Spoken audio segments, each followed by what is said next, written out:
Hola, ¿qué tal? Muy buenos días. Mi nombre es Javier Muñoz y es un gusto para mí en este domingo poder compartirles la palabra de Dios. Actualmente me encuentro pastoreando la iglesia Discípulos de Cristo de Monterrey al el este de la ciudad, en Fomerrey 51, una zona donde hay un grupo de gente trabajadora y de mucho entusiasmo, gente de esfuerzo.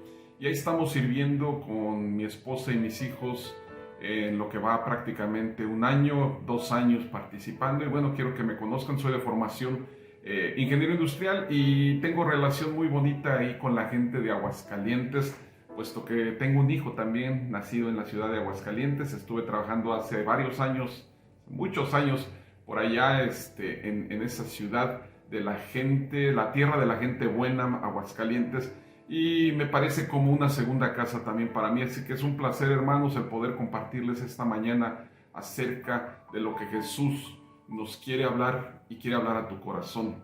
Quiero presentarte brevemente a mi familia. Aquí los puede ver en el cuadro, si me ayudas enfocándolo. Está aquí mi hijo Daniel, el más pequeño, 19 años, mi hijo Jairo, el mayor, poblano, de 23 años cumpliditos, su servidor Javier Muñoz, mi esposa Wendy, que me ha acompañado por 25 años de matrimonio, y mi hijo Pablo, que tiene 21 años, nacido en la ciudad de Aguascalientes. Esa es mi familia, y pues bueno, quería que ustedes la conocieran un poquito. Debido al tiempo, me gustaría hablar un poco más sobre esto, pero quisiera yo compartirte esta mañana, este día, que me permites entrar ahí a tu hogar a través de los medios electrónicos que nos permiten conectarnos, hablarte de un tema muy interesante que lo voy a titular En la cueva de Adulam. La cueva de Adulam es un lugar que conocemos y rápidamente te puedes remontar a la historia. David siendo perseguido, huyendo, encontrándose en la cueva de Adulam, y de repente durante un tiempo estuvo ahí hospedándose, sufriendo la persecución del rey Saúl en ese entonces, y la historia la conoces, que la puedes ver en el primer libro de Samuel, los capítulos 20, 23, en ese promedio se encuentra toda esta historia. Pero antes de compartirte acerca del tema que hoy quiero hablarte, quiero darte una historia abriendo el tema sobre la vida de un hombre llamado Andrew Stokely, un pastor de 32 años de Chino, California, con una hermosa esposa y 3 preciosos hijos. Este predicador era de los que usaba jeans ajustados, un micrófono inalámbrico en la oreja. Pareciera que era una charla de entre amigos cuando él predicaba la palabra de Dios, y siempre gestionaba con sus rostros, sus manos, movía sus pies, muy alegre, muy fresco. Él hablaba mucho sobre un tema del profeta Elías, era uno de sus temas preferidos, aquel profeta del Antiguo Testamento que incluso por la desesperación que le provocó la persecución de aquella mujer Jezabel, él buscó incluso la muerte. Y pudiera ser que el pastor Stokely tenía este enfoque principal sobre lo que era la depresión, el desánimo y la tristeza. Bueno, al tiempo él entró en un tiempo de inquietudes que le daba todo este tema, pidió una licencia para retirarse del pastorado y eventualmente empezó a sentirse muy mal emocionalmente. No era una enfermedad física, pero había una depresión en su vida. Esto lo llevó a la postre a encontrar lo que se conoce hoy como la puerta falsa. Terminó suicidándose. Y es muy increíble escuchar una historia así, sobre todo de un pastor tan prominente, con un crecimiento, con una hermosa esposa y 3 hermosos hijos, de una edad genial, sirviendo una congregación pudiente, creciente, pujante. Y tú te puedes preguntar, querido hermano, querida hermana, ¿qué fue lo que sucedió ahí? Yo quiero hablarte de un tema en la cueva de Adulam, que podemos incursionar sobre un aspecto. La depresión y el agotamiento físico van de la mano. Fíjate que hay una serie de datos. Al ser ingeniero me pongo a investigar sobre porcentajes, historias, y quiero darte 2 datos bien interesantes: que el 80% de los pastores hoy en día luchan con depresión, y el otro porcentaje, un 10% adicional a los 70, es decir, un 80%, considera que el ministerio afecta a sus familias y les cuesta trabajo generar o trabar amistades genuinas. Se estima que los pastores deben estar a las expectativas de la congregación. Deben ser los hombres perfectos, deben ser los hombres intachables, que no tienen ningún problema, que su vida refleja la plenitud de Cristo. Pero pocos conocen la presión que están enfrentando día a día, ya sea por diferentes aspectos muy prácticos en los cuales tú estarás de acuerdo conmigo. Quizá alguno de ellos se siente decepcionado porque están enfrentando situaciones en las cuales las ovejas no siguen el consejo, no los escuchan, o mientras comparten la palabra de Dios, quizá te esté sucediendo a ti, te puedes estar distrayendo con el celular, o te puedes estar distrayendo quizá con la televisión o con el desayuno, y puedes estar en otro lugar menos en el momento de la palabra de Dios, y eso genera una depresión en los pastores. O en uno de los graves casos que sucede es que muchos pastores, al vivir de la fe, al compartir la palabra de Dios por fe y dedicar su vida completa a esto, pues los ingresos a veces no son suficientes. Las congregaciones a veces no comprenden que muchos de estos pastores viven al día, y las cuestiones financieras también llegan a ser un problema real que están generando. O uno de los peores aspectos que se enfrenta uno como pastor es que haces una invitación sobre tal o cual tema, sobre tal o cual actividad, y la gente no participa. Simple y sencillamente estás muy ocupado viviendo en Monterrey, una ciudad industrial. Es muy difícil, y bueno, en Aguascalientes ha crecido mucho. Yo recuerdo los pasajes de la zona ya del Bajío, llena de maquiladoras, y Aguascalientes con un crecimiento considerable a nivel industrial. Pero en el caso de Monterrey, a veces los miembros no asisten porque tienen una actividad muy fuerte laboralmente hablando. La vida en Monterrey es trabajo, trabajo, trabajo, gran parte de la vida, o las famosas carnitas asadas. Entonces de repente como que la parte de la iglesia no entra en un esquema en el cual te puedas comprometer más de lo que debieras estar involucrado, sino solo lo indispensable. O uno de los peores aspectos que puede enfrentar un pastor es que los miembros dejan de asistir sin previo aviso. Les llama, los buscas, he estado ocupado, he estado enfermo, etc. Y simple y sencillamente dejan de asistir por cualquier motivo. Y hermanos, es increíble que el tema de la conversación de los fieles a veces es que el pastor no puede equivocarse. El pastor no puede ser tan falto de entendimiento como puede ser cualquier persona. Y hay un sinfín de razones, hermanos. Y esto lleva a una puerta llamada depresión.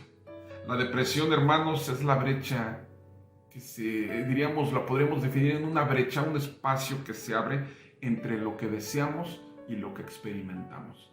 Puedes tener deseos que probablemente tú, un pastor o cualquier persona, porque empecé con el ejemplo del pastor Andrew Stocklin, pero puedes tú encontrarte en una situación sobre las expectativas que tú estás creando en el futuro de tu vida y contra lo que te estás enfrentando. ¿Por qué mis compañeros de generación, por qué mis amigos de la escuela o de la iglesia les está yendo tan bien y a mí no me puede ir tan bien? Y entonces el diseño de tu vida o lo que tú esperabas no está siendo lo que hoy estás viviendo.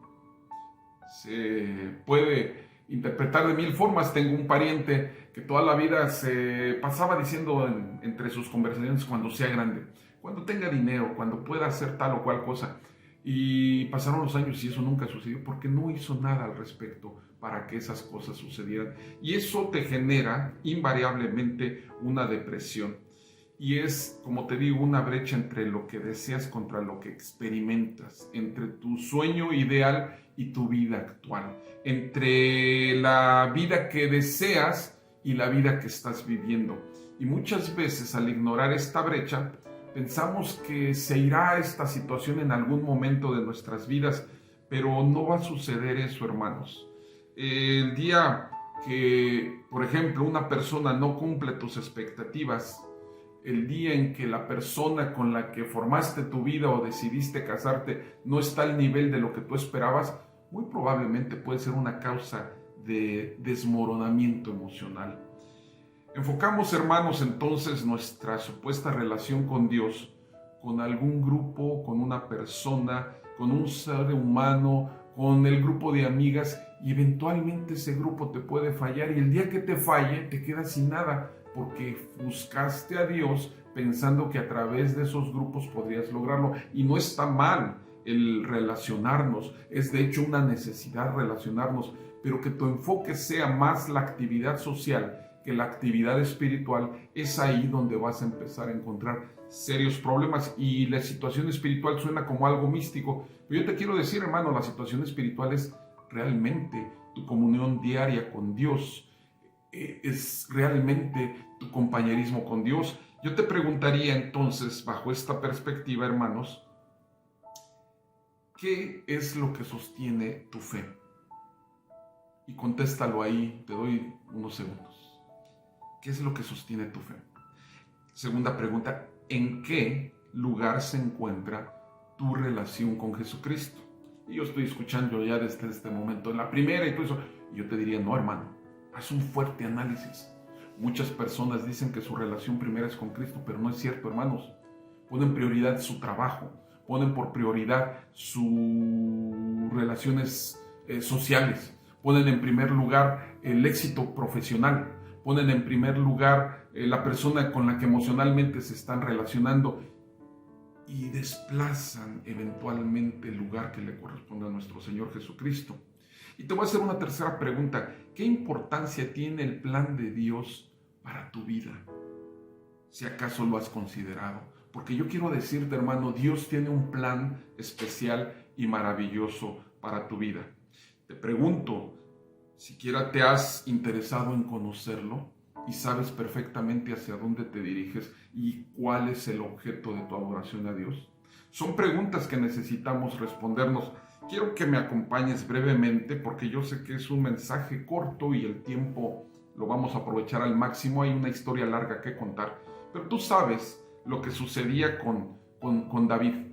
La gente empezó a decir, Saúl mató a sus miles, David a sus 10,000, y esto llegó a los oídos de Saúl y empezó a sentir un celo, una incomodidad de que su general, de que ese muchacho que le había tocado el arpa para sostenerle en sus momentos de angustia, que había estado cerca de él, que le había cortado la cabeza a Goliat, que había hecho tantas cosas, de repente lo empezó a ver como su mayor rival, porque la gracia de Dios estaba con David. Y entonces la Escritura nos enseña que en medida que la fama de David crecía, el enojo de Saúl se incrementaba en esa proporción, o quizá aún más el enojo de Saúl.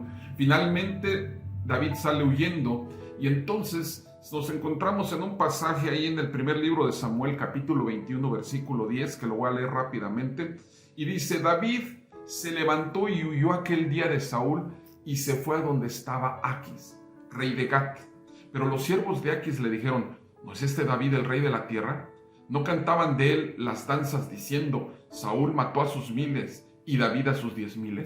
David tomó en serio estas palabras y temió grandemente a Aquis, rey de Gat, y se fingió demente ante sus ojos y actuaba como loco en medio de ellos. Escribía garabatos en las puertas de la entrada y dejaba que su saliva le corriera por la barba. Entonces Aquis dijo a sus siervos: He aquí, ¿veis al hombre portándose como un loco? ¿Por qué me lo traéis? ¿Acaso me hacen falta locos que me habéis traído a este para que haga de loco en mi presencia? ¿Va a entrar este en mi casa?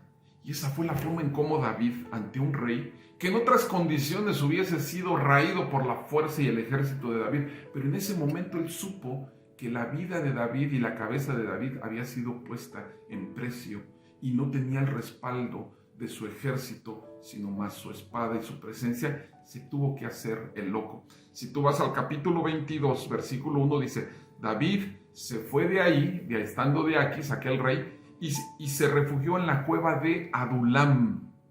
Cuando sus hermanos y toda la casa de su padre lo supieron, descendieron a él allá. Y todo el que estaba en apuros, todo el que estaba endeudado y todo el que estaba descontento, se unió a él, y él vino a ser jefe sobre ellos, y había con él unos 400 hombres. Increíble. Si hoy hiciéramos un ejército o un batallón de angustiados, de endeudados, de deprimidos, de gente que se encuentra huyendo del peso de la ley, que tiene apuros financieros.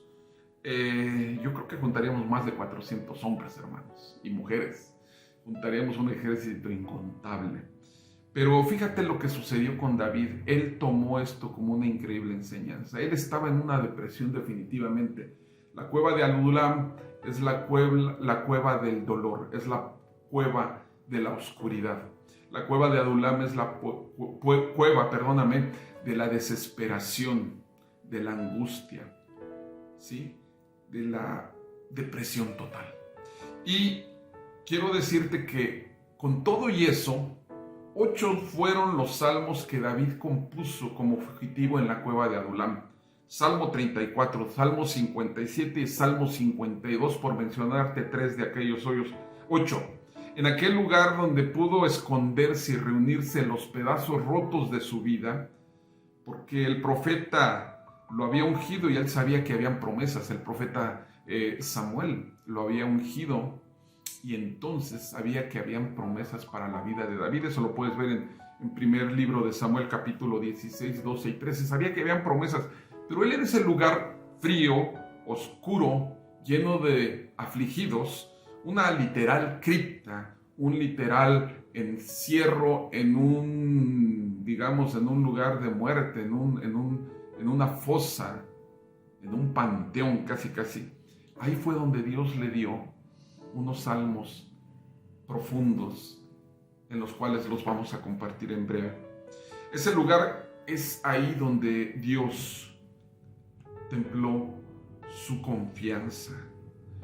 Fue un lugar donde él ofreció sacrificios de alabanza, donde él expresó frutos de labios que confesaban el nombre. David entendió que los tiempos difíciles eran ideales y eran necesarios, porque los tiempos difíciles, hermanos, nos hacen ver a Dios de forma distinta. Cuando tú tienes un tiempo de aflicción profunda, empiezas a ver a Dios con otros ojos. Cuando tienes adversidad es cuando verdaderamente tus oraciones son más sinceras. Se dice que las oraciones más sinceras se encuentran en los hospitales y muchas veces en los panteones. Es en la adversidad donde encuentras las oraciones, donde derramas tu corazón, incluso a veces más que en la propia iglesia, en un servicio común. David eligió este lugar, hermanos, porque no había otro lugar donde ir. El rey de Aquis ya lo estaba siguiendo y en cualquier momento le iba a poner mano encima de él. Y esto, hermanos, nos lleva a reflexionar que estamos en el lugar donde Dios nos quiere tener. Si estás enfrentando adversidad, si estás enfrentando tristeza, angustia, dolor, si estás en un aspecto quebrado, yo te quiero decir, no te desanimes. Muy probablemente el Señor permite esto porque Él quiere que voltees tus ojos hacia Él, que dejes un poquito a un lado ese afán por el trabajo, por lograr cosas, por pagar ese auto costoso, por comprar esa casa que está fuera de tu alcance, por adquirir o llevar incluso a los hijos a colegios, todo por una situación de nivel social, cuando puedes buscar alternativas. Pero yo quiero decirte, hermano, todo esto Dios lo permite por temporadas. Tu temporada durará y es proporcional a la medida en la cual tú comprendas el propósito por el cual estás atravesando esta adversidad o estás enfrentando estos problemas que te están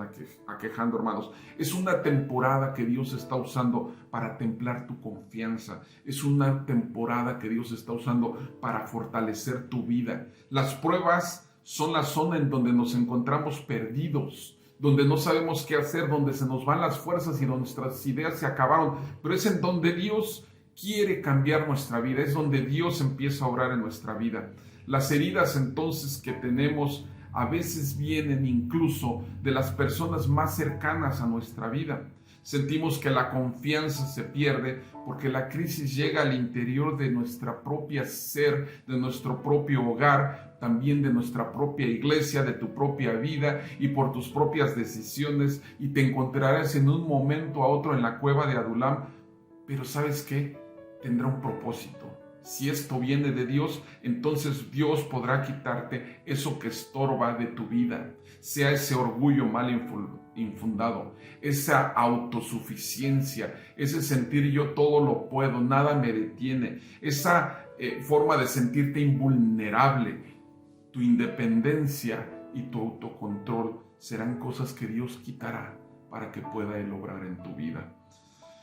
David, tú sabes, su historia fue ignorado por sus padres, era observado por los demás. Incluso su propio padre lo ignoró porque llamó, cuando fue ungido David, llamó a toda la casa de los hijos de este varón, que se me fue el nombre, pero Isaí, y entonces los trajo a todos y el propio padre de David lo ignoró porque lo dejó allá. Dijo, es un chavito, lo vamos a dejar por allá, no está listo, no está preparado, aquí tengo mis varones de guerra, ese es un muchachillo.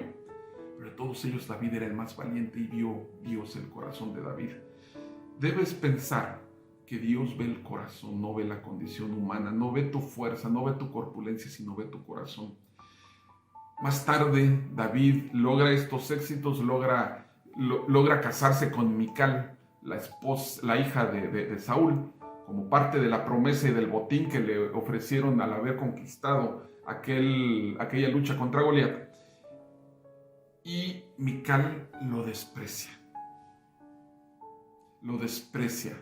porque se le hace ridículo la forma en cómo busca a Dios. Le parece una locura. Y obviamente su propio suegro lo odiaba, Saúl, porque era su propio enemigo. En Adulam, hermanos, encontró afligidos, como lo dije, endeudados, amargados, deprimidos, estresados, ansiosos, de tal manera que eran 400 las personas con aflicción que eventualmente, si tú lees en primer libro de Samuel, capítulo 23, 13, se incrementaron otros 200. Eran personas quizá nada brillantes, eran rebeldes, eran gente no buena, eran defraudadores fiscales. Y David buscaba la soledad, la quietud, pero llegaban todas estas personas. Y esto nos enseña que muchas veces también nos queremos ir muy lejos, que nadie nos vea, que nadie nos esté observando. Vivimos en una época en donde no importa la cantidad de personas con las que te estés mezclando, pueden ser miles, puedes tener miles de contactos, cientos de contactos en tu página de Facebook, de Instagram, de Twitter o incluso hasta de TikTok. Puedes ser un gran tiktokero y pueden verlo miles y miles de gentes, tus audios, tus videos, pero te puedes igual sentir solo. Internamente te sientes solo o abandonado, hermano. Lo que lleva muchas veces a guardar tus inquietudes, tus dudas, tus aflicciones, es porque te sientes incomprendido y entonces entras a esta cueva, cayendo muchas veces o la mayoría de las veces en una depresión irremediable. La Biblia, hermanos, nos enseña que esta condición de depresión es algo que le puede suceder a cualquier persona, hermanos. Le pasó a David, pero también le pasó a Moisés. ¿Sí? Él cayó en una tremenda depresión cuando tenía un pueblo rebelde. Le pasó también a Elías, como ya lo mencioné, cuando era perseguido por Betsabé. Le pasó a Pablo, que era perseguido, apedreado, golpeado, encarcelado, azotado. Le pasó a Pedro también, que fue puesto a prueba su confianza delante del Señor y le defraudó completamente. Y entonces no pienses que esto es privativo tuyo, ni tampoco es privativo de las personas y que no le sucede a los pastores. Nos sucede a todos, hermanos, en la aflicción total. Aquel perseguidor de nuestras almas. Pero yo te quiero decir que el camino de la salida de la cueva, Dios lo tiene listo y preparado para que tú puedas ser vencedor. Mi mensaje, hermano, no es llenarte de ideas de lo que te está sucediendo o de lo que probablemente te ha sucedido. Mi mensaje en este día es decirte que siempre habrá una salida de la cueva, pero esa salida se abrirá cuando estés listo, cuando el Señor te dé la victoria. Y esta puede ser quizá cuando la adversidad sea más fuerte. Porque acuérdate lo que dice la Escritura, que el camino del justo es como la luz de la aurora, que va en aumento hasta que el día es perfecto. Y también te lo quiero mencionar en nuestra historia que estamos viendo en esta mañana. Primer libro de Samuel, capítulo 23. Primer libro de Samuel, capítulo 23, versículo 28. Te lo voy a leer. Dice la Escritura: volvió pues, por tanto, Saúl de perseguir a David. Yo te quiero mencionar rápidamente, Saúl estaba a punto de atrapar a David. David se había ido, le habían informado que estaba en el desierto de Maón, en el Araba del sur del desierto, y entonces Saúl se va y lo va buscando con toda su gente, y entonces David desciende a una peña, y en esa peña se queda en ese desierto de Maón.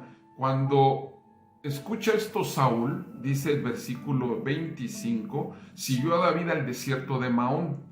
Versículo 26, y Saúl iba por un lado del monte y David con sus hombres por el otro lado del monte. Y se daba prisa David para escapar de Saúl. Mas Saúl y sus hombres habían encerrado a David y a su gente para capturarlos. ¿Qué era lo que estaba pasando? Estaba ya, el destino se había acabado. Iba a acabar David, iba a morir David.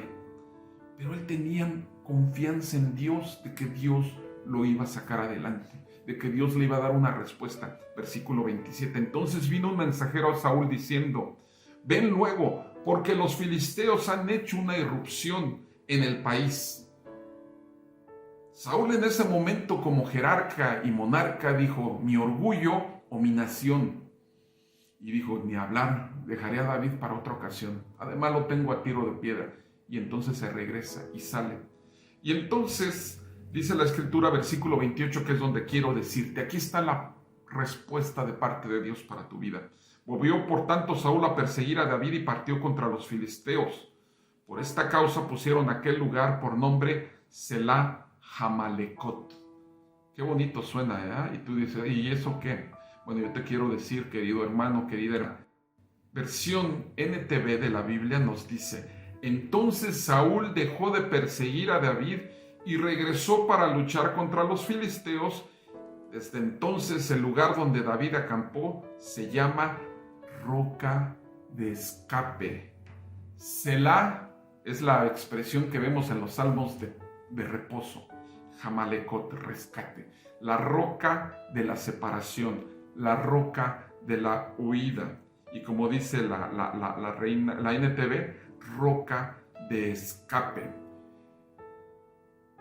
Esta roca la tienes en tu corazón y en tu vida. Es la roca de la salvación. Es la piedra angular. Es Jesús, la roca de nuestra salvación. La piedra que los edificadores desecharon fue puesta angularmente y es la que mantiene sostenida a toda la construcción. Es Jesús la piedra angular que nos separa de una muerte segura. Es Jesús la piedra angular que nos da la salida cuando la noche es más oscura, cuando tenemos la aflicción total, cuando nos persigue Satanás.